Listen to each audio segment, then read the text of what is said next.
हुजूर फरमाते कैदियों को रिहा कराओ।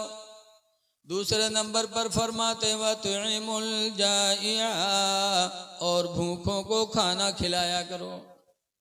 रमजान का मुकद्दस महीना आ रहा है। ऐ लोगो, अल्लाह तौफीक दे तो रोजादार को इफ्तारी कराओ, अल्लाह तौफीक दे तो सेहरी खिलाओ, रोजादार को खाना खिला दो। खाओ खिलाओ भूखों को। आम भूखों को खाना खिलाने का पैगंबर हुक्म दे रहे हैं, और रोजेदार को खिलाना कितना बड़ा सवाब का काम है। लेकिन देखा जाते बहुत से लोग ले कटोरिया मस्जिद में जो है तक अपन अलग ही रखी हैं। अगर बढ़िया आइटम हुई तो का अलग ही रखी हूँ, न मिलेंगे तके जही है वह में से कहीं है, अपनों वाला कहीं है। बहुत से लोग अफ्तारी में बैठी हैं तो निगाह डटाए रहे हैं, जो बढ़िया बढ़िया है वो वाले हपर हपर इनके आगे उनके आगे को फका फक खाते रहेंगे। जर्रा बराबर शर्म नहीं। खाने का तरीका बताया गया है कि जब दस्तरखान पे बैठो तो अपने सामने जो चीज हो उसी को खाओ, दूसरे के सामने से मत उठाओ।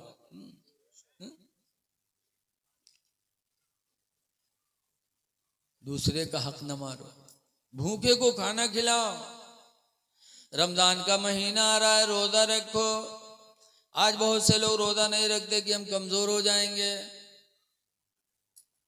गोरहा रहन तो तनी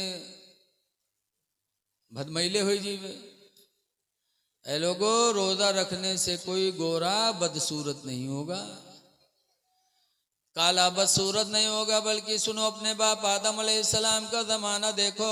हजरत आदम अलैहिस्सलाम जन्नत में थे तो सफेद थे, और जब जन्नत से जमीन पे उतारे गए, धूप लगी हवा लगी तो आदम अलैहिस्सलाम काले हो गए। जब काले हो गए तो रब से दुआ मांगी, परवरदिगार जन्नत में था तो रंग सफेद था, दुनिया में तूने भेजा तो रंग काला हो गया। अल्लाह ताला ने फरमाया, आदम अगर वही सफेदी चाहते हो तो अय्यामे 20 के रोजे रखो, हम रोजों की बरकत से तुम्हें गोरा कर देंगे। सुभान अल्लाह, सुभान, तुम्हें सफेद कर देंगे। अय्यामे 20 कौन रोजे हैं? हर अरबी महीने की 13, 14, 15 तारीख को अय्यामे 20 सफेदी के दिन कहे जाते हैं। वो 3 सफेदी के दिन है। क्यों? सूरज पूरा मुकम्मल रहता है, रोशनी ज्यादा होती है। आदम अलैहिस्सलाम ने उन 3 दिन रोजे रखे तो तीनों रोजों की बरकत से अल्लाह ने आदम के हुस्न को वापस फरमा दिया। तो मेरे भाई, जब हमारे तुम्हारे बाप आदम रोजे की बरकत से हसीन हो सकते हैं तो हम तो उनकी औलाद हैं। हम अगर रोजा रखेंगे तो अल्लाह ताला हमें काला कहाँ बनाएगा, हमें बदसूरत कहाँ बनाएगा। अल्लाह रोजों की बरकत से अल्लाह हमें तुम्हें भी हुस्न अता फरमाएगा। इसलिए रमजान के महीने की कद्र करो। हजरत अबू हुरैरा सहाबी रज़ी अल्लाह अन्हु रवायत करते हैं कि रमजान का एक रोजा की बरकत ये है कि एक रोजे की बरकत से रोजा रखने वाला जहन्नम से इतना दूर कर दिया जाएगा, इतना दूर कर दिया जाएगा, जैसे कोई कौवा का बच्चा पैदा हो और पैदा होने के बाद वो कौवा का बच्चा उड़ने लगे और उड़ते उड़ते उड़ते उड़ते बूढ़ा हो जाए। तो इस उम्र में जितनी दूर तक वो कौवा का बच्चा उड़ जाएगा, रमजान के एक रोजे की बरकत से अल्लाह मुसलमान को जहन्नम से उतना ही दूर फरमा देगा। लिहाजा आदाब इलाही से बचना चाहते हो तो आने वाले रमजान की कद्र करो, रोजा रखो। मुसलमानों, अगर बीमार हो तब भी रोजा रखो, हो सकता है अल्लाह रोजे की बरकत से तुम्हें शिफायाब फरमा दे। रोजा रखो, भूखों को खाना खिलाओ। लेकिन आजकल देखा जाता है कोई मुसाफिर गांव में यहाँ आएगा अगर मस्जिद में रोजादार और मुसाफिर है तो अगर कोई अपने घरे बुला लेगा कि चलो हम अपने घरे खवेबे, हुआ गवा मेहरुआ से कहे तनी एक खुराक खाना बढ़ाई लियो, ये का है अरे एक मुसाफिर आए रहा है मस्जिद में ले आए तो इतना बड़ा गांव पड़ा रहा है कोई नहीं लेगा, तुम्हें बहुत धन्य सेठ रहा, तुम्हें बुला लाया, जाओ बनाओ खवाओ, हम न जी। आज की कुछ चुड़ैनी औरतें ऐसी हैं जो एक खुराक खाना देने पर मरती हैं। लेकिन ए मेरी माँ बहनों, जरा हजरत उमर की बीवी की जिंदगी देखो। हजरत उमर फारूक आजम रदी अल्लाह ताला अन्हु की बीवी कैसी थी? मदीने मुनव्वरा के करीब एक औरत थी, बेवा, कमजोर थी, अक्सर फाका करती थी।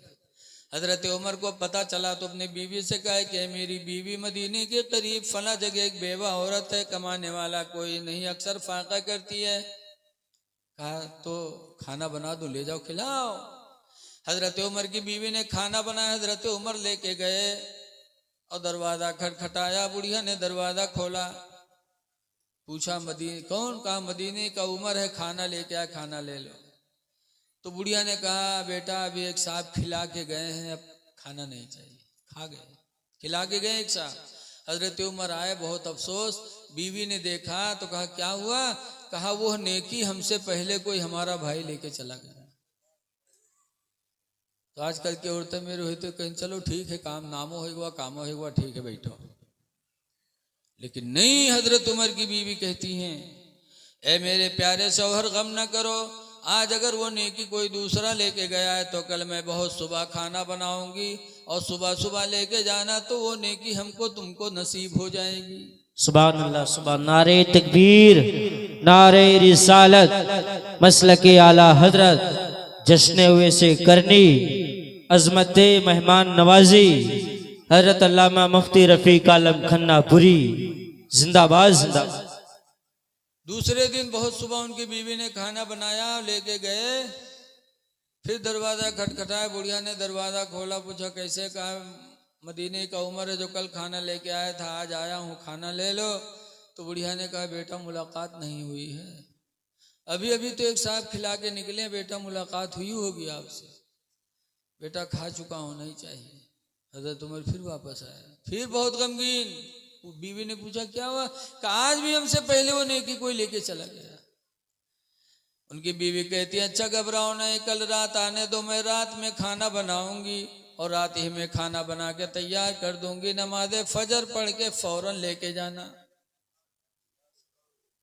तब उतनी रात लेके गए। जब वहां लेके गए, दरवाजा खटखटाया, बुढ़िया ने कहा कौन? कहा मदीने का उमर है, खाना लेके आया है। तो दरवाजा खोल दिया। जब हजरत उमर खाना लेके गए तो क्या देखते हैं कि हजरत अबू बकर सिद्दीक रदी अल्लाह ताला अन्हु बुढ़िया को खाना खिला के और बर्तन बांध कर आने की इजाजत मांग रहे थे। तो हजरत उमर हजरत अबू बकर से चिपट गए और चिपट के रोने लगे, कहने लगे अबू बकर अमीरुल मोमिनीन, खुदा की कसम, अल्लाह की मखलूक में तुमसे ज्यादा नेकी कमाने वाला कोई नहीं है। ए मेरे दीनी भाइयों, सहाबा के अंदर ये जज्बा था भूखों को खाना खिलाना। ए मेरी माँ बहनों, तुम भी भूखों को खाना खिलाओ, पता नहीं किसकी दुआ लग जाए, दुनिया भी अच्छी हो जाए, आखिरत भी अच्छी हो जाए। तीसरे नंबर पर हुजूर फरमाते वऊदुल मरीजा, और बीमारों की इयादत किया करो। मुस्लिम शरीफ की हदीस में है कि क़यामत के दिन एक बंदा अल्लाह की बारगाह में हाजिर होगा तो अल्लाह उससे नजर रहमत मोड़ देगा। तो कहेगा अल्लाह मैंने नमाज पढ़ी, रोजा रखा, हमसे नजर रहमत तुम मोड़ रहा है। तो अल्लाह फरमाएगा मैं बीमार पड़ा था तो मुझे देखने नहीं आए। तो बंदा चौंकेगा, अल्लाह तू कब बीमार हुआ? बीमार तो बंदे होते हैं, तू परवरदिगार है, तू कब बीमार हुआ? तो अल्लाह फरमाएगा तेरा फला पड़ोसी बीमार था, तू देखने नहीं गया, अगर तू अपने पड़ोसी को देखने गया होता तो मैं वहां मौजूद था, मेरी तेरी मुलाकात हो जाती। पता चला कि जब कोई बीमार होता है तो अल्लाह इतना मेहरबान है कि अल्लाह की रहमतें उस बीमार के पास जलवागर होती है। लिहाजा लोगों मोहब्बत फैलाओ। हुजूर आगे फरमाते तहादू, हदिया भेजा करो। हदिया जैसे घर में गोश्त बने, खीर बने, जर्दा बने, तो एक कटोरी में अपने पड़ोस को भी दे दो, हदिया भेजो। हुजूर फरमाते तहादू, हदिया भेजा करो। क्यों? लिअन्नल हदियता तज़हबु हर्रसदरी, इसलिए कि हदिया दिलों के जलन को दूर कर देती है। दिलों से हसद को हदिया निकाल देती है। जब तुम अपने पड़ोसी के यहाँ हदिया भेजोगे तो पड़ोसी के दिल में अगर तुम्हारी तरफ से कोई हसद जलन होगी तो हदिया की बरकत से वो हसद खत्म हो जाएगी और पड़ोसी भी तुम पर मेहरबान हो जाएगा। लोगों, इखलाक अपना सीखो। हदीस शरीफ में पूछा गया कि सबसे अच्छा मुसलमान कौन है, तो सरकार ने फरमाया कि सबसे अच्छा मुसलमान वो है जिसका इखलाक अच्छा हो। इखलाक अच्छा हो, इखलाक आम करो। अल्लाह कुरान में फरमाता या अय्युहल्लज़ीना आमनू दुखुलू फिस्सिल्मि काफ़ा, ऐ ईमान वालो इस्लाम में मुकम्मल तौर से दाखिल हो जाओ।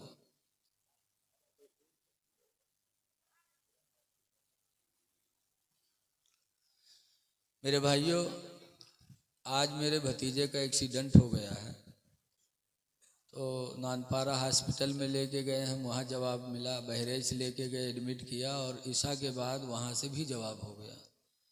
इसके सर की नस फट गई है, लखनऊ लेके गए हैं। मैं भी परेशान हूँ, दुआ करिए आप लोग दिल से कि अल्लाह ताला उस बच्चे को शिफा दे दे। मैं भी बहुत उलझन में हूँ, लेकिन फिर भी वादा था, हाजिर हुआ। हो सकता है अल्लाह ताला इसी जिक्र खैर की बरकत से शिफा दे दे। शिफा देने वाला वही है, बेशक। सुभान अल्लाह।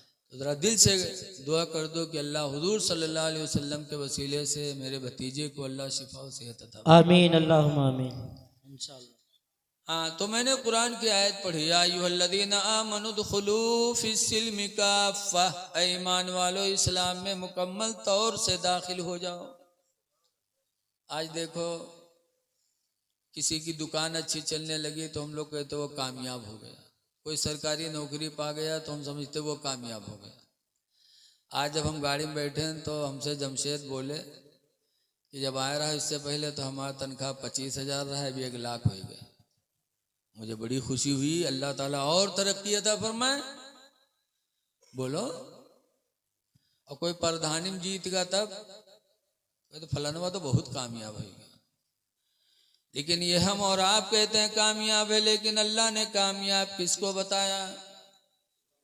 कुरान में अल्लाह फरमाता है क़द अफ़लहल मोमिनून, वो ईमान वाले कामयाब हैं, वो मुसलमान कामयाब हैं। अल्लज़ीना हुम फ़ी सलातिहिम ख़ाशिऊन, जो मोमिन अपनी नमाजों में खुशू करते हैं। सुभान अल्लाह सुभान अल्लाह। नमाजों में खुशू करने वाले कामयाब हैं। नमाज पढ़ो तो खुशू पैदा करो, ये नहीं कि ननियत बांधे को यहाँ खजवाओ तो को हुआ खजवाओ तो को दाढ़ी बाल कर दो। नमाज में खुशू पैदा करो। नमाज में खुशू पैदा करने वाले मोमिन, कुरान फरमाता वो कामयाब है। साहबे किराम ने नमाज में खुशू पैदा किया। अब आज नमाज के ठेका लिए, नमाज कौन मेरे पढ़ाता? मौलाना अब्दुल मुस्तफ़ा आज़मी लिखा था कि 4-5 ठोर नमाज की तबलीग के लिए निकले, रास्ते में दरिया पड़ी तो वज़ू बनाए के दरिया के किनारे जमात करे लगे। एक इमाम बना, 4 मुक्तदी बने। नमाज होत रहा, इतने में यहाँ दरिया में कौनो चीज़ ज़ोर से कूदी तो एक नमाजी बगल वाले से कहती ये कौन चीज़ कूदी है रे? तो बगल वाला कहते हैं मछली है और का है। तीसरा का कहते हैं चुप रहो। तो चौथा कहता तुम सबकी नमाज टूट गई। इमाम साहब कहते हैं मैं नहीं बोला, मेरी नमाज नहीं टूटी। हम बताओ, नमाज के ठेकेदार और नमाज ऐसी है? नमाज में खुशू पैदा करो। हजरत इमाम हुसैन रज़ी अल्लाह ताला अन्हु के मझले लड़के हजरत अली और हजरत इमाम हुसैन के मझले लड़के अली औसत मदीने मुनव्वरा में रहते थे। एक दिन नमाज पढ़ने लगे, अल्लाह की मर्जी की हालत नमाज में उनके घर में आग लग गई। आग लगी, मदीने के लोग दौड़े आए, आग बुझाने लगे और हजरत अली औसत ऐसे ही नमाज पढ़ते रहे। नमाज में कोई फर्क नहीं आया। जब नमाज उनकी खत्म हुई तो मदीने के लोगों ने कहा ताज्जुब अली औसत कि हम सब इतनी दूर दूर से आकर के आपके घर की लगी हुई आग को बुझा रहे हैं और आप ऐसा नमाज पढ़ने लगता है, आपको कुछ पता ही नहीं चला। तो अली औसत कहते नहीं नहीं ना, अगर तुम लोग आग बुझा रहे थे तो मैं भी तो बुझा रहा था। आप कहाँ बुझा रहे थे, आप तो नमाज पढ़ रहे थे। हजरत अली औसत कहते तुम लोग दुनिया के पानी से दुनिया की आग बुझा रहे थे, मैं सजदा के जरिए आखिरत की आग को बुझा रहा था। आग मैं भी बुझा रहा था, आग तुम भी बुझा रहे थे। फर्क इतना है कि तुम लोग दुनिया की आग बुझा रहे थे, मैं आखिरत की आग बुझा रहा था। मदीने के लोगों ने जब सुना तो उस दिन से अली औसत कहना छोड़ दिया। मदीने वालों ने उसी दिन से उनका नाम ज़ैनुल आबिदीन रख दिया। ज़ैनुल आबिदीन, आबिदों की जीनत, इबादत की जीनत है इमाम हुसैन के लड़के अली औसत। ऐ मुसलमानों, अपनी नमाज में खुशू पैदा कर। कैसी नमाज थी इमाम ज़ैनुल आबिदीन की, और इखलाक उनका कैसा, कितना अच्छा था। आप लोगों ने सुना होगा, आज तो हम लोगों के अंदर बदले का भावना है, बदला लेंगे। लेकिन करबला वालों और नबी के घर वालों की जिंदगी सामने रखो, इंशाअल्लाह कभी बदले का जज्बा नहीं पैदा होगा। ये ज़ैनुल आबिदीन कौन है? करबला में बीमार थे, 22 साल के थे। इनके सामने भाई शहीद हुए, बाप भी शहीद हुए।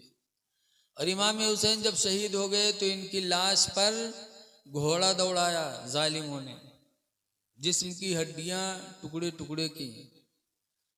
कौन दौड़ाया था घोड़ा? एक बड़ा बदनसीब इंसान था जिसका नाम है मालिक बिन सिनान, जिसने घोड़ा दौड़ाया था। इमाम ज़ैनुल आबिदीन ने अपनी नजरों से देखा करबला में, क्या गुजरी होगी दिल पर कि जिसके बाप को शहीद करके उसकी लाश पे घोड़ा दौड़ाया जाए। दिल कितना रोया होगा ज़ैनुल आबिदीन का। लेकिन क्या सीरत थी उनकी कि मदीने वापस आने के बाद करबला से जब हज का दिन आया तो हज करने गए। काबे का तवाफ कर रहे थे कि उसी काबा के तवाफ में ये मालिक बिन सिनान मिल गया। कहा, ज़ैनुल आबिदीन मैं भूखा हूं, मुझे कुछ खिला सकते हो? ज़ैनुल आबिदीन ने कहा चलो। लेके गए खीमा में, मालिक बिन सिनान को ज़ैनुल आबिदीन ने खाना खिलाया। और जब खाने से फारिग हो गया तो कहा मैं थोड़ा आराम करना चाहता हूँ। कहा आराम करो। शाम हुई, कहा मैं रुकना चाहता हूँ। कहा रुक जाओ। रुका, फिर खाना खिलाया। एक दिन रुका, 2 दिन रुका, 3 दिन रुका, बराबर इमाम ज़ैनुल आबिदीन मालिक बिन सिनान की खिदमत करते रहे। और जब तीसरा दिन आया, चलने लगा कि मैं अब जा रहा हूँ, तो इमाम ज़ैनुल आबिदीन पूछते हैं कोई सवारी है? पैदल जाओगे कि कोई सवारी वारी है? कहा नहीं, पैदल जाऊंगा, सवारी नहीं। तो इमाम ज़ैनुल आबिदीन कहते हैं मैं अपना घोड़ा आपको नजराना देता हूँ, ये मेरा घोड़ा ले लो, तुम मेरे मेहमान हो, पैदल न जाओ। घोड़ा दिया। जब मालिक बिन सिनान घोड़े पर बैठ गया तो ज़ैनुल आबिदीन कहते हैं जरा थोड़ी देर रुक जाओ। रुके। ज़ैनुल आबिदीन खीमे में गए, अब अंदर से एक थैली में अशरफियां लेकर के आए। क्या लेकर के आए? अशरफियां लेकर के आए ज़ैनुल आबिदीन। फरमाते हैं ये मेरी तरफ से तोहफा है आपको। तो मालिक बिन सिनान घबराया, चौंका। कहा ज़ैनुल आबिदीन आपने शायद हमको पहचाना नहीं। तो ज़ैनुल आबिदीन कहते हैं आपको भूल जाऊंगा? खुदा की कसम कयामत तक तुमको नहीं भूलूंगा।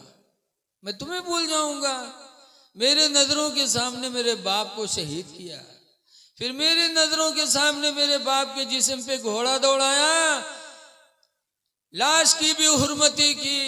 मैं तुम्हें भूल जाऊंगा? खुदा की कसम पहचानता हूं, कयामत तक पहचानूंगा।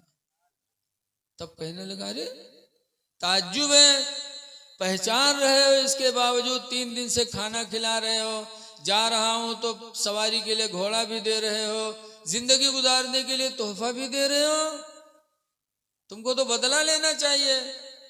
तो ज़ैनुल आबिदीन कहते हैं बदला क्या? जो तुम्हारे माँ बाप ने जो तुमको तालीम दिया था, जो तुमने अपने खानदान से सीखा, वो करबला में तुमने किया, और मैंने अपने खानदान से जो लिया है वो मैं कर रहा हूं। ऐ मेरे दीनी भाई, ये थे ज़ैनुल आबिदीन कि दुश्मन के साथ इतना अच्छा सलूक, और आज हम अपने पड़ोसी भाई के साथ, अपने सगे भाई के साथ सलूक नहीं कर पाते। भाई को पहचानो, भाई भाई होता है। हदीस पाक में कुरान करीम की आयत अल्लाह फरमाता है, सना शुद्ध कभी अखीका, ऐ मेरे बंदे मैंने तेरे बाजुओं को तेरे भाई से मजबूत बनाया है। तेरा भाई पैदा करके तेरे बाजू में हमने ताकत दे दी। आज के 4-5 भाई गांव में यह होते हैं तो उसे कोई लड़त है हाली? बोलो भाई, कहते हैं इसे लड़ियो तो 5 भाई हैं, 5 लाठी हैं। अगर कौन हमने बप्पा के अकेले है तो जो पाओ थे गांव थपरी आ गए थे, कहते तो अकेले ही के आई को आगे पीछे है? इसलिए मैं गुजारिश करता हूं कि अहले बैत ने दूसरों के साथ अच्छा बर्तावा किया है, तुम अपनों के साथ नहीं कर सकते हो। अल्लाह ताला अहले बैत के रास्ते पे चलने की तौफीक अता फरमाए। तो आज ये कमियां क्यों हैं? हमारे आपके अंदर तालीम नहीं। तो इसलिए गुजारिश है, अल्लाह फरमाता है ईमान वालो, ईमान के अंदर, इस्लाम के अंदर मुकम्मल तौर से दाखिल हो जाओ। चेहरे पे दाढ़ी रखा लो, भी मुफ्ती साहब ने भी कहा। अच्छा एक बात बताओ, रसूलुल्लाह सल्लल्लाहु अलैहि वसल्लम ने जो ये फरमाया है, कस्तुस्सवारिब, मोछों को कतरवा डालो, वाफुल्लुहा, और दाढ़ी को बढ़ा लो, ये किससे कहा है? मुसलमानों से कहा है ना। हुजूर फरमाते खालिफुल मुशरिकीन, ऐ मेरे मानने वालों मुशरिकीन की मुखालिफत करो। कालू कैफा नुखालिफु या रसूल अल्लाह, मुशरिकीन ने कहा अल्लाह के रसूल हम मुखालिफत मुशरिकीन की कैसे करें? तो हुजूर फरमाते हैं कस्तुस्सवारिब, मोछों को कतरवा डालो, वाफुल्लुहा, दाढ़ी को बढ़ा लो। ये किससे कहा है मेरे नबी ने? सीताराम से? किससे कहा? अब्दुर्रहमान से, अब्दुल्लाह से। इसलिए लोगों, जिस नबी का तुमने कलमा पढ़ा उसी नबी का हुक्म है कि दाढ़ी बढ़ा लो, दाढ़ी रखा लो। आज या अली आली करते हैं आप, बोलो करते कि नहीं करते? मुहर्रम आता या अली आली हो, सुन्नी तो इमा आगे हैं, होना भी चाहिए माशाअल्लाह, या अली या हुसैन। लेकिन या हुसैन या अली कहने से पहले जरा सोचो तो कि इमाम हुसैन ने यजीद के हाथ पे हाथ नहीं दिया। कहीं काफिर था वो? काफिर नहीं था, मुसलमान था। हाथ पे हाथ नहीं दिया इमाम हुसैन ने, मदीना छोड़ दिया। मदीना छोड़ना पड़ा तो इमाम हुसैन ने मदीना छोड़ा, लेकिन हाथ पे हाथ नहीं दिया। वो मदीना जिस मदीने में हर मुसलमान की जाने की तमन्ना है, बोलो, दुआ की जाती है, दिखा दे या इलाही वो मदीना कैसी बसती है, दिखा दे या इलाही वो मदीना कैसी बसती है, जहाँ पर रात दिन मौला तेरी रहमत बरसती है। वो मदीना इमाम हुसैन ने छोड़ दिया। मक्का गए तो मक्का छोड़ना पड़ा, छोड़ दिया। कूफा गए, जान देनी पड़ी, जान दे दी, लेकिन यजीद के हाथ पे हाथ नहीं दिया। क्यों? यजीद ने नमाजें छोड़ दी थी। यजीद ने उम्मत मोहम्मदिया में सबसे पहले दाढ़ी बनवा डाली थी। शराब पीने लगा था तो बेनमाजी हो गया था, दड़मुंडा हो गया था, शराबी हो गया था। तो हुसैन ने हाथ पे हाथ नहीं दिया, सब कुछ तज दिया, लेकिन उसके हाथ पे हाथ नहीं दिया।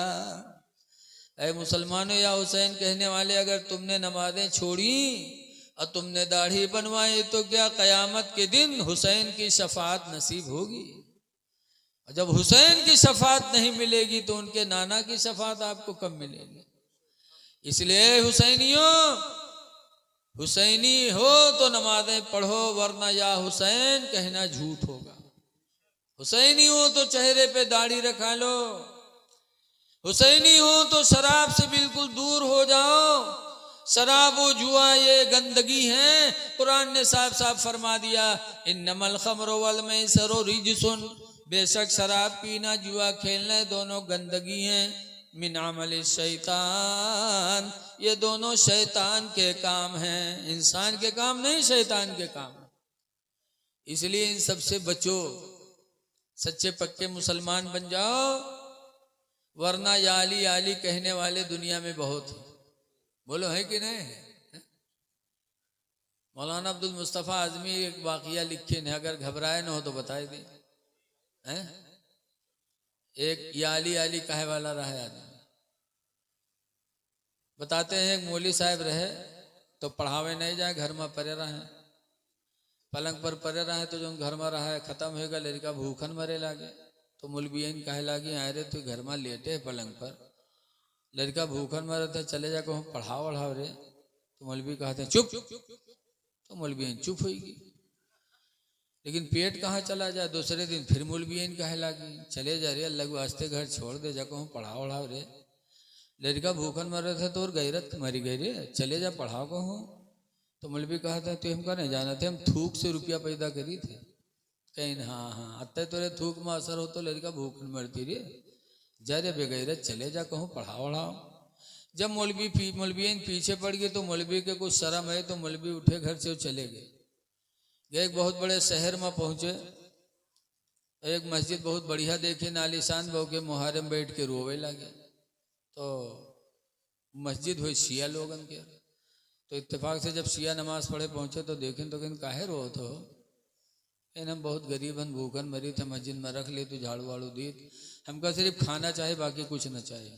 तो शिवे कहीं यार इतना सस्ता आदमी कहाँ मिली, कर रख लो, रख ली। मौलवी झाड़ू दे लागे, खाना पावे लागे, हफ्ता 2 हफ्ता गुजरा, फिर एक दिन मौलवी बैठ रो में मुहारे में है, तो शिवे फिर गए, जब देखें तो कहीं अब काहे रो तो कहीं हम पढ़ नहीं पावा, जाहिल हन, इसी अफसोस में रो रहे हैं, अगर पढ़े लिखे हुए तो हमरो इज्जत हो, तो कहीं तो अब रोवत का है, नहीं पढ़े हो तो कायदा ले आओ, इमाम साहब से पढ़ लो, तो मौलवी गए कायदा ले आए, इमाम साहब से पढ़े लगे, इमाम साहब बिस्मिल्लाह कह के अलिफ बे ते से जीम है खे दाल का वहन कहा चले गए, जब जाल का वहन तो मौलवी जाल कहाँ, इमाम साहब जाल का हुआ है, वो जाल का है, जाल कहबे नहीं करे, तो इमाम साहब सबक रोक दी। दूसरे दिन फिर जब शुरू करें तो फिर हुए गवा अटक गया मामला, अब वो जाल का हुआ है, वो जाल का है, अनपढ़ का पढ़ाई लो, पढ़ा लिखा को पढ़ाई पे, तो जाल कहबे नहीं करे, तो इमाम साहब आगे बढ़ाई नहीं, धीरे धीरे धीरे धीरे हफ्ता गुजर गया, बाबा आगे सबक नहीं पड़ा, वही दाले पर जाल पर मामला अटका पड़ा, धीरे धीरे बात मशहूर होए लगा, पूरे शहर में बात फैल गई, धीरे धीरे जहाँ देखो हमें लोग बतिया कहा हाय कितना घामड़ है हो, कितना बदअकल है, बताओ हफ्ता होगा आज तक जाल नहीं कह पैसो, पूरे शहर में मौलवी बदनाम होगा। और जब बदनाम होगा तो एक दिन जैसे इमाम साहब फजर की नमाज पढ़ें, सलाम फेरिन, वैसे मौलवी खड़े हुए गए, कहना आज कोई जाएगा नहीं, आज मैं हजरत इमाम हुसैन की शहादत बयान करूँगा। तो शिवे चौंके, कहीं हाँ अत्ते दिन तक ये जाल नहीं कहे पैसे तक तकरीर कस के करी, तो सब शिवे रुक गए, कहीं देखिए आज ये बोलत का है, और पहले से मौलवी मौलाना उराहबे करे, वो मौलवी खड़े हुए और ऐसी शहादत इमाम हुसैन की दर्दनाक बयान किया कि सारे शिया भों भों रोए लगे। जब रोए लगे तो मौलवी चुप हो गया, जब शिवे रोए के चुपाने, तब शिवे कहते आए हो 15 दिन होगा तुम जाल नहीं कह पाए, आज अचानक इतने बड़े मौलाना कैसे हो गए हो? तो मौलवी कहता तुम्हें कुछ पता है, आज रात जब मैं बिस्तर पे लेटा तो 1000 मरतबा मैंने कहा या अली या अली या अली या अली, तो शिवे कहीं तब, तो कहीं 1000 मरतबा जब मैंने पुकारा तो हजरत अली तशरीफ ले आए, तो शिवे चौंके, कहीं हाँ हमारे लोगन जिंदगी गुजर गए, आली आली कहा तो नहीं आए, तो आज रात में कहे आज रात में तेरे पास आएगी, तो मौलवी कहते हैं हमरे नसीब के बाद। कहीं फिर कहा हुआ, कहीं हजरत अली आए, कहा क्या चाहता है, मैंने कहा मैं पढ़ना चाहता हूँ, कहा मुँह खोल, जैसे मैंने मुँह खोला तो मेरे मुँह में हजरत अली ने थूक दिया, और जैसे हजरत अली का थूक अंदर गया मैं बहुत बड़ा मौलाना बन गया, अब जौन चाहो तकरीर सुन लो, जौन चाहो मसला सुन लो। तो शिवे कहीं हाय हमारे लोगन जिंदगी गुजर गई, आली कहत अली नहीं आए, और तू आजे कहे आजे आए, तेरे मुँह में थूकी दीन, तो भाई हम आपका हाथ जोड़ते हैं, अली का थूक मिले कहाँ, तुम्हारे मुंह में अली ने थूका है तो तुम हम लोगों के मुंह में थूक दो, कम से कम तुम्हारे वसीले से अली का थूक तो हम लोग पा जाएंगे। तो मौलवी कहते हाँ, अति मेहनत के बाद उनका थूक पावा तो कैसे थूक देवे। इन फिर मौलवी कहते एक मुँह में थूका ही 100 रुपया लेवे। तो शिवे कहते हाँ तुम 100 की बात करते हो, अली का थूक मिले कहाँ यार। भाई एक शिवा आगे बढ़ा 100 के नोट दिस, मुँह खोलिस तो के मुँह में मौलवी थूकिन। बस दोसर का शिवा बड़ा बहुत 100 रुपया दिस भो के मुँह में थूकिन। बस शिवों की लाइन लग गई, 100 रुपया डायरेक्ट चले जाए, मुँह बाबत चले जाए, मौलवी थुक्कत चले जाए। थुक्कत थुक्कत थुक्कत थुक्कत पूरे बाजार के सीएन के मुँह में थुकिन मौलवी। और जब मर्द खत्म भे थुकाएगे तो मेहरुए चली, उन्हों तो बहुत शौकीन होते हैं, उन्हों मुँह बावे लागी आएगे, उन्हों के मौलवी मुँह में थूक के लागे 100 रुपया पावत रहे। अल्लाह जाने को मौलवी के थूक कहाँ से अत्ता आवत रहा है। हाँ। वैसे अखथू अखथू ऐसे करे, थूकते थूकते पूरे बाजार के सीएन की औरतों के मुंह में थुक्का मौलवी ने। और जब सब थुकाए थुकाए मर्द मेहरुए चले गए घर का, और रुपया के ढेर लाग गया मौलवी के पास। जब सब चले गए तो मौलवी रात में सोचिन कि यार सवेरे तो पोल खुलिन जी, कि हम कहा हमारे मुँह माली थुक्की नहीं तो मत्ते बड़े मौलाना हो गए, और ये सब हमसे थुकाए थुकाए गए हैं, जान पई है ना कुछ, तो सवेरे तो पोल खुलिन जी। बराते ही में हम मौलवी रुपया गठरा बांधी न भागे, भागत भागत भागत भागत गांव पहुंचे। अपने दरवाजा पर जाके दरवाजा खटखटाए, ऐसे कहीं तो मौलवी ने अंदर से पूछे थे को आए रे, तो कहीं मौलवी हुई दरवाजा खोल। तो मौलवी ने दरवाजा खोलिन, मौलवी गठरा पटकिन। तो मौलवी ने कहती मैं का भल्ला है रे, तो कहीं रुपया हो और का है। जब मौलवी ने खोलिन तो रुपया ही रुपया। तो मौलवी ने कहते हाय कहाँ चुराए लाए रे, कि के घर से चुराए लाए रे इतना रुपया। तो कहीं नहीं चोरी के हुए रे, धूप के कमाई हुए रे। तो मौलवी ने कहते हैं सही बता रे कहाँ से उठाए लाए रे, कि के घर से लाया। तो मौलवी कहते तू ही नमनी है रे, ये थूक के कमाई हुए रे, ले चल हमका काबा में ठड़िया दे रे, कसम खा ले थूक के कमाई हुए रे। जब काबा में मौलवी कसम खाए तैयार हो गए तब मौलवी मान गई। तो वही दिन से अस मौलवी के पैर दबावे, कहा हाय हमरे मौलवी के थूक में जब इतना असर है तो के खून में कत्ता असर हो। तो इंसान जब बिगड़ता है तो शैतान का बाप बन के तैयार होता है। तो याली याली कहने वाले बहुत हैं, लेकिन याली कहने का हक वही रखता है जिसके चेहरे पे दाढ़ी हो। क्योंकि हजरत अली की ऐसी दाढ़ी थी कि बहुत से लोगों ने उनकी दाढ़ी देखकर ईमान कबूल कर लिया था। और आज हम अली के मानने वाले चेहरे पे दाढ़ी नहीं रखे हैं। दाढ़ी रखा लो है नौजवानों, बंबई चले जाओ, बंबई कोई गया होगा, वहां के मेमन के बच्चों को देखो। मुसलमानों में एक कौम है मेमन, उनसे ज्यादा खूबसूरत कोई बिरादरी में नहीं है बच्चे। सबसे ज्यादा खूबसूरत भी हैं, और दुनिया में सबसे मालदार मुसलमानों में अगर कोई कौम है तो मेमनों की है। लेकिन इतने मालदार और इतने खूबसूरती के बावजूद बंबई में देखा जाता है, गुजरात में, कि मेमन के बच्चे अजान होगी तो जुब्बा पहन करके टोपी लगा के आएंगे, दाढ़ी इतनी पूरी भरी कि लगता है कि ये कोई आलिम है। आज यहाँ कुछ नहीं है, बौरा ने घूमत है, दाढ़ी नहीं रखा होता सर, दाढ़ी रखा लो, चेहरे की रौनक है दाढ़ी में। और ऐ लोगों कोशिश करो अपने बच्चों को दीन पे लाने की। लेकिन आज अफसोस है कि दाढ़ी को लोग बड़ी गिरी निगाहों से देखते हैं, बहुत गिरी निगाह से देखते। एक बिटिया के शादी है, तारीख मतलब एक बिटिया के बिहाव लाग, एक लड़का के साथ है, तो बप्पा सोचिस कि जय देखे लड़कवा कौन में रहे, तो हुआ गए देखिन तो लड़कवा दाढ़ी रखाए रहे। तो पप्पा कहते हैं ये तो मुल्ला है हो, का कमाई का खवाई, छोड़ो पैंट बूसट वाले को बताओ, पैंटो बूसट वाले ढूंढ ली पाएंगे। देखो इंसान जिसकी तलाश करता वो चीज अल्लाह उसे देता है। बहुत से लोग हराम रोजी के चक्कर में रहते हैं तो अल्लाह उन्हें हराम दे देता, और कुछ लोग रिस्के हलाल की तलाश में रहते हैं तो अल्लाह उन्हें रिस्के हलाल अता फरमा देता है। बेशक सुभान अल्लाह, सुभान। जो जैसी तलाश वैसे अल्लाह ताला उसे दे देता है। तो पैंट बूसट वाला ढूंढिस तो वो मिल गया, बातचीत तय हो गए, शादी के तारीख तय हो गए। जब शादी के दिन आवा तो उका दुल्हा बनावे खातिर उका नौहावे चले। पहले दूल्हा का नवहावत रहा, अकेले नहीं नहात रहा, अब तो अकेले नहा लेते हैं।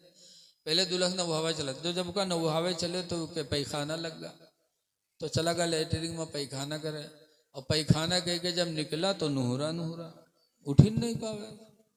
अब का सोझावे सोझे न हो तो बाप रोवे ला कहीं ला इका दूल्हा बना के चढ़ाएगा आप कैसे हुई। तो का घसीट उसीट के लेके गए ढमड़ियावर डॉक्टर के पास। डॉक्टर साहब से बताएं कि डॉक्टर साहब भी चढ़ाएगा का देखो, तो देखें तो कहें ऑपरेशन करे पड़ी ठीक हुई। तब बाप रोवे ला कहे डॉक्टर साहब की शादी है और ऑपरेशन करियो, अल्लाह जाने महीने में ठिकाए कि 2 महीने में ठिकाए, कैसे हुई। डॉक्टर साहब कहें घबराओ ना, 2 मिनट लागे ठीक हो जाए। डॉक्टर साहब ऑपरेशन रूम में लेके गए और दरवाज़ा बंद की और 2 मिनट नहीं लग दरवाज़ा खोल दी। जब खोली तो सीधा सीधा निकला, तो सबका बहुत ताज्जुब किया, अल्लाह कौन बीमारी रहा है, 2 मिनट नहीं निकला भवा ऑपरेशन होगा ठीक होगा। तो लोग पूछा ला कि डॉक्टर साहब कौन बीमारी रहे, 2 मिनट लग ठीक होगा, ऑपरेशन हो कह दियो। डॉक्टर साहब कहें कोई बीमारी नहीं, पैंट के बटन बूसर में लगा ली रहा है, पैंट के बटन बूसर में। बताओ ऐसे ऐसे चोंगा भरे हैं, बताओ जब पैंट के बटन बूसट में लगा ली कोई तो उठ पाई हाली है। ये कोई तरक्की का लिबास है यार। पैंट बूसट पहनना नाजायज नहीं है, जायज है पहन लो, लेकिन पहनने के बाद गुलाम नबी का तस्वुर नहीं होगा आपसे। जायज है पैंट बूसट पहनना, लेकिन आज हमारे नौजवान कैसा पहनते हैं, आज पहनते हैं पैंट और शर्ट, उसके बाद पंचगाना नसीब नहीं हुए तो जुमे में ही जात हैं। जुमा बड़ी अफजल नमाज है। हुजूर ने फरमाया है कि मेरी उम्मत में जो गरीब लोग हैं, गरीबों का हज अल्लाह ताला ने नमाज जुमा में रखा है, कि जब कोई गरीब उम्मती नमाज जुमा अदा करता है तो अल्लाह ताला उसे हज के बराबर सवाब अता फरमाता है।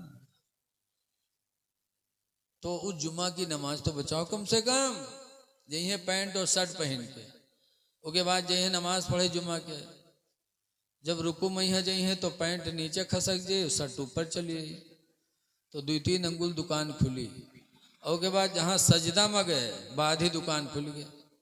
अब बताओ तुम्हारी नमाज तो गईबे की ही, सो पीछे जो देखा था उसकी दिल की का कही बताओ। हाँ उसकी भी नमाज तुम ले डूबे, अपनी भी नमाज तुम ले डूबे।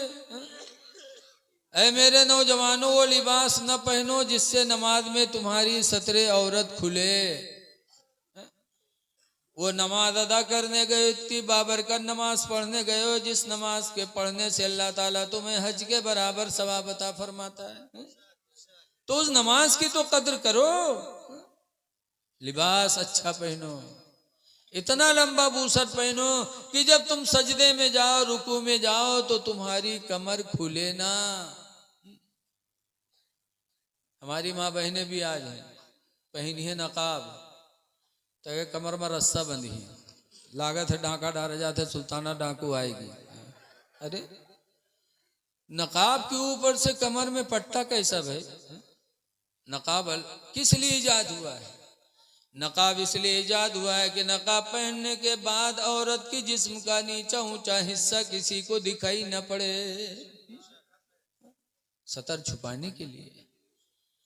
और पहनने के बाद कमर में रस्सा बांध लो तो कितना बेहया लगता है मामला।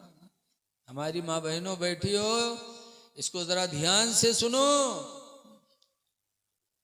बहुत बुरा लगता है जब कमर में कोई पट्टी औरत बांध के चलती है नकाब में, फिर नकाब का मतलब ही क्या रह गया? अल्लाह के लिए वो लिबास पहनो जिससे अल्लाह भी राजी हो, अल्लाह का रसूल राजी हो। ऐ मेरी माँ बहनों एक बात सुन लो, फिर मैं अपनी तकरीर खत्म कर रहा हूं। हजरत फातिमा जहरा की जब इंतकाल का वक्त आया, हदीस में लम्मा नज़लत अलैहिल मलाइका,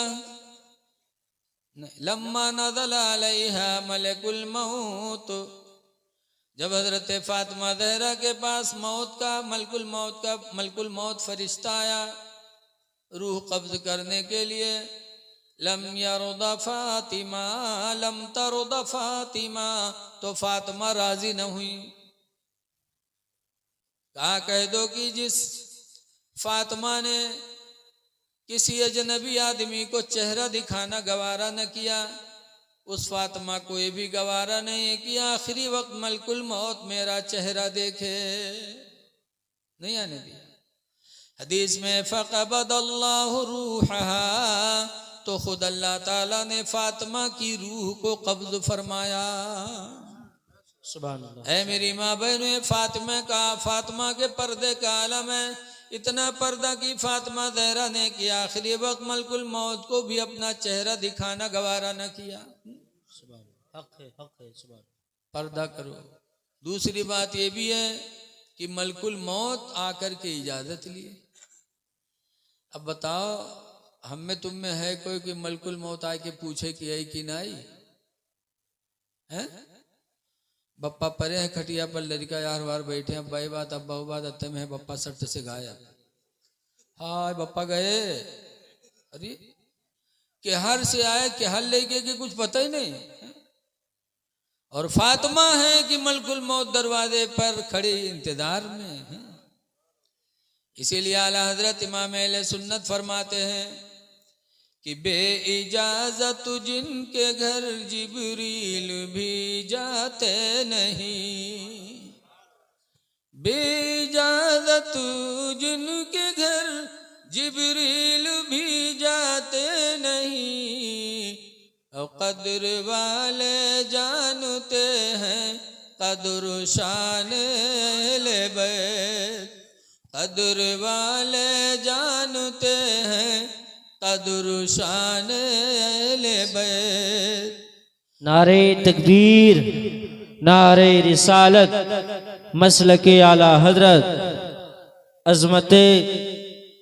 अजमत वैसे करनी हजरत अल्लामा मुफ्ती रफीक आलम खन्नापुरी। नारे तकबीर, नारे रिसालत, सुभान अल्लाह, सुभान अल्लाह। लिहाजा ये लोगों, अल्लाह वालों की कद्र करो, अल्लाह वालों के मर्तबे बड़े बुलंद।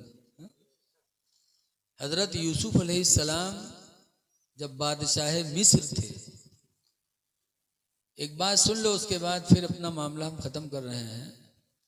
वैसे करनी के ताल्लुक से उसका भी ताल्लुक है कि हजरत यूसुफ अलैहिस्सलाम के भाइयों ने मारकर कुएं में डाला था, आप लोगों ने सुना होगा। कत्ते लोग सुने तो नहीं हाथ उठाए। फिर अल्लाह ने उनको कुएं से निकलवाया, मुसाफिरों ने निकाला, फिर मिस्र की बाजार में लेके बेचा, ले जाके बेचा मुसाफिरों ने।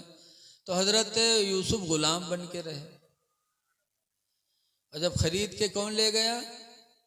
मिस्र के बादशाह अजीज मिस्र जब यूसुफ अलैहिस्सलाम को खरीद के ले गया, तो यूसुफ अलैहिस्सलाम जब गए और बादशाह मिस्र की बीवी जुलेखा ने देखा हजरत यूसुफ का चेहरा, तो जुलेखा की शादी से पहले अल्लाह ताला ने जुलेखा को ख्वाब में यूसुफ अलैहिस्सलाम की सूरत दिखाई थी। जुलेखा की शादी नहीं हुई थी, तब ख्वाब में जुलेखा को यूसुफ अलैहिस्सलाम की सूरत दिखाई थी और इशारा हुआ था कि इन्हीं से तुम्हारी शादी होगी। और शादी हो गई अजीज मिस्र से। जब जुलेखा वहां पहुंची और अजीज मिस्र का चेहरा देखा तो दिल में नफरत की, ये वो चेहरा है ही नहीं जिसको ख्वाब में मुझे दिखाया गया था। तो उस चेहरे का इंतजार था जुलेखा को कि वो चेहरा कहाँ है जो मुझे ख्वाब में दिखाया गया था। यूसुफ अलैहिस्सलाम जब बिक करके मिस्र की बाजार में गए, बादशाह के घर में गए, जुलेखा की निगाह पड़ी, तो जुलेखा ने कहा हाँ यही वो चेहरा है जो मुझे ख्वाब में दिखाकर बशारत दी गई थी। तो जुलेखा दीवाना हो गई। अब ऐसा दीवाना हुई कि जुलेखा ने 7 कमरे बनवाए, और 7 कमरे जब बन गए और ऐसे कमरे बनवाए कि एक में जाओ, फिर दूसरे में जाओ, फिर तीसरे में जाओ, फिर चौथे में जाओ, इसी तरीके से बनवाया। फिर जुलेखा यूसुफ अलैहिस्सलाम को लेके गई, और जब आखिरी कमरा में पहुंची, सब में ताला मारती जाती थी, आखिरी कमरे में जब गई, जुलेखा ने यूसुफ अलैहिस्सलाम से मिलना चाहा। तो यूसुफ अलैहिस्सलाम ने फरमाया, जुलेखा इस खुशी के महल को गम का महल न बनाओ।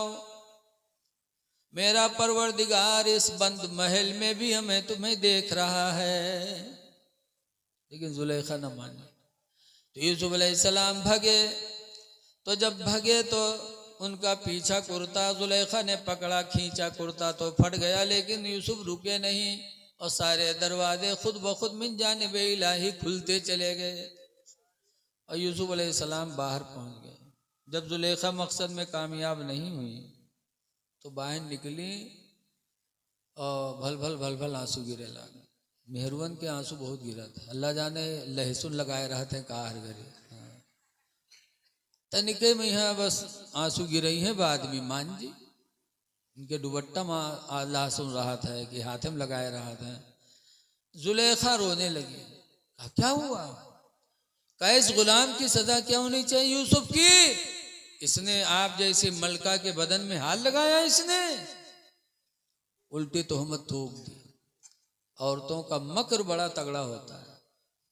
तो यूसुफ अलैहिस्सलाम को जेल की सजा हो गई, जेल चले गए। लेकिन फिर बाद में मीटिंग हुई। उस मीटिंग में फैसला हुआ कि ऐसे यूसुफ को जेल में भेजना मुनासिब नहीं है। पहले तहकीक की जाए, यूसुफ अलैहिस्सलाम का कुर्ता देखा जाए कि अगला दामन फटा है कि पिछला दामन फटा है। अगर अगला दामन फटा है तो जुलेखा सच्ची, यूसुफ झूठे, और अगर पिछला दामन फटा है तो जुलेखा झूठी, यूसुफ सच्चे। कुरान में इसका तस्करा है। 12वां पारा में है, इनकाना कुद्दा कमीसुहु मिन दुबुरिन फसदका। अगर यूसुफ का पिछला दामन फटा है तो यूसुफ सच्चा, व इनकाना कुद्दा कमीसुहु मिन कुबुलिन फसदकत। और अगर अगला दामन फटा है तो जुलेखा सच्ची है। यूसुफ अलैहिस्सलाम का कुर्ता मंगाया गया, देखा गया तो पिछला दामन फटा था। यूसुफ की सच्चाई जाहिर हो गई, जुलेखा का झूठ जाहिर हो गया। तो यूसुफ अलैहिस्सलाम को मिस्र की सल्तनत अता हो गई। सच्चाई की बुनियाद पे यूसुफ अलैहिस्सलाम को बादशाही मिस्र मिल गई, बादशाही मिस्र हो गए। सच्चाई इंसान को कहां से कहां पहुंचा दे किसी को कुछ पता नहीं। सच बोलो हर मैदान में, जाहिर में तो उसका नुकसान तुमको लग रहा है, लेकिन बातिन में जो फायदा है उससे कई गुना फायदा होगा। सच बोले सच्चाई की तो अल्लाह ने मिस्र का बादशाह बना दिया और जुलेखा बदनाम जमाना हो गई। जहां देखो मेहरुए फसर फसर बतिया, हाय जुलेखिया तो कमाल कही देश, वाह रे जुलेखिया, जुलेखिया नहीं देखे गुलाम का दिल दे बैठी जुलेखिया। जहां मेहरुए जी का जुड़ जाओ का बदनाम जमाना कही दे। जुलेखा बदनाम जमाना हो गई। तब जुलेखा को बर्दाश्त न हुआ, तब मिस्र की औरतों की दावत ली। मिस्र की औरतें आई दावत में, दस्तरखान सजा, औरतें बैठी, सबके हाथ में जुलेखा ने एक एक लेमू, एक एक चाकू दे दिया और कहा, जिस यूसुफ के लिए तुम लोग मुझे बदनाम कर रही हो, ये लेमू उस वक्त काटना जब मेरा यूसुफ तुम्हारे सामने आएगा। कहा ठीक, बुलाओ तुम्हारे अपने यूसुफ का, देखे तुम्हारे यूसुफ कौन में रहे। गई जुलेखा, यूसुफ अलैहिस्सलाम से कहा, ऐ जाने जाना जरा बाहर आइए। यूसुफ अलैहिस्सलाम जब बाहर आए तो मिस्र की औरतों ने उसने यूसुफ को देखा तो उनकी निगाहें वहीं लटकी रह गईं, यूसुफ के चेहरे से लगी रह गई और हाथ पैर का पता नहीं। चाकू चला, लेमू कटे, लेमू के बाद औरतों ने अपनी उंगलियां भी काट डाली, लेकिन हाँ यूसुफ, उंगली कट गई पता नहीं।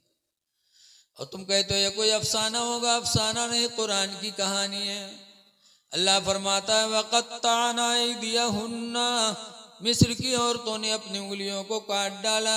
वक़ुल्ना मा हाज़ा बशरा, औरतों ने कहा कसम अल्लाह की ये कोई इंसान नहीं है, इन हुआ इल्ला मलकुन करीम, ये कोई इंसान नहीं मगर कोई नूरी फरिश्ता है जो आसमान से जमीन पे आ गया है। मानिए, लेकिन जुलेखा बदनाम जमाना हो गई तो जुलेखा ने मिस्र छोड़ दिया। अच्छा, पूरे जमाना जी के दुश्मन हो जाए तो इलाका में वो आदमी रही? बोलो भैया, जुलेखा का मिस्र में रहना मुश्किल हो गया। तो जुलेखा ने मिस्र छोड़ा, जंगल चली गई और एक जंगल के पेड़ के नीचे बैठकर रोने लगी यूसुफ की याद में। और रोते रोते जुलेखा की आंखों की बीनाई चली गई और बुढ़ापा भी आ गया, रो रही थी। एक दिन यूसुफ अलैहिस्सलाम अपने घोड़े पर सवार होकर जंगल का सैर किए और जब सैर करके निकले जंगल में पहुंचे तो हजरत यूसुफ की खुशबू जुलेखा तक पहुंच गई। याद रखो, हर नबी महका करते थे, नबी बहुत महकते थे। इसीलिए तो हुजूर का पसीना एक उम्मे सुलैम साहबिया ने बिस्तर से पहुंचकर मदीने में एक लड़की दुल्हन बनी उसको लगा दिया। इतर नहीं लगाया तो वो दुल्हन जिंदगी भर महकी और दुल्हन की औलाद महकी, औलाद की औलाद महकी। लिखा है इस्लाम में कि 7 नस्लों तक नबी के पसीने से उसकी औलादें महकती रही। आला हजरत फरमाते हैं, वल्लाह जो मिल जाए मेरे गुल का पसीना, वल्लाह जो मिल जाए मेरे गुल का पसीना, मांगे न कभी इतर न फिर चाहे दुल्हन फूल। बहरहाल जुलेखा को खुशबू मिली तो जुलेखा ने आसमान की तरफ निगाह चेहरा उठाकर पढ़ा था। क्या पढ़ा था जुलेखा ने? आज भी कुरान में वो आयत है। जुलेखा ने कहा था, सुबहान मन जअलल अबीद मुलूका, पाक है वह परवरदिगार जिसने यूसुफ जैसे गुलाम को बादशाहत अता कर दी। वह सुबहान मन जअलल मुलूका अबीदा, और पाक है परवरदिगार जिसने मुझ जैसी मलका को नौकरानी बना दिया। जो गुलाम था बादशाह हो गया, जो नौकरानी थी गुलाम बन गई, जो मलका थी नौकरानी बन गई। जब यूसुफ अलैहिस्सलाम ने जुलेखा की बोली सुनी तो जुलेखा के करीब गए, हाल पूछा तो जुलेखा कहती हैं, हाल पूछ रहे हो, देख रहे हो तुम्हारी याद में रोते रोते मैंने बीनाई भी खो दी, जिस्म भी गंवा दिया। तो यूसुफ अलैहिस्सलाम फरमाते, जुलेखा मेरे लायक कोई खिदमत हो तो बताओ। क्या बस एक खिदमत है यूसुफ, दुआ कर दो कि अल्लाह मेरी आंखों में रोशनी दे दे कि मैं जी भर के तुम्हें देख लूं। यूसुफ अलैहिस्सलाम ने दुआ मांगी तो यूसुफ की दुआओं की तो फैज़ जुलेखा की आंखों में रोशनी आ गई। ओ सुभान अल्लाह। कहा फिर? कहा दूसरी दुआ ये कर दो कि अल्लाह मेरी जवानी वापस कर दे। तो यूसुफ अलैहिस्सलाम ने दुआ मांगी तो जुलेखा की जवानी वापस हो गई। कहा और कुछ? कहा तीसरी तमन्ना यह है कि तुम अपने निकाह में मुझे कबूल कर लो। तो यूसुफ अलैहिस्सलाम ने कहा ठीक, निकाह कर लिया। फिर एक लड़की पैदा हुई जिसका नाम बीबी रहमत पड़ा, और बीबी रहमत की शादी हजरत अय्यूब अलैहिस्सलाम से हुई। कहने का मकसद यह है कि इंसान जब खुदा के फैसले पे राजी रहता है तो अल्लाह उसके दर्जात को बढ़ाता रहता है। सच्चाई की बुनियाद पर इमाम हजरत यूसुफ को अल्लाह ने मिस्र की बादशाहत अता फरमाई। इसलिए लोगों हर मोड़ पर सच बोलो, अल्लाह सच बोलने की तौफीक हमें और आपको अता फरमाए। देखिए, आप लोगों ने मुझे बुलाया, मैं आपके जलसे में आया।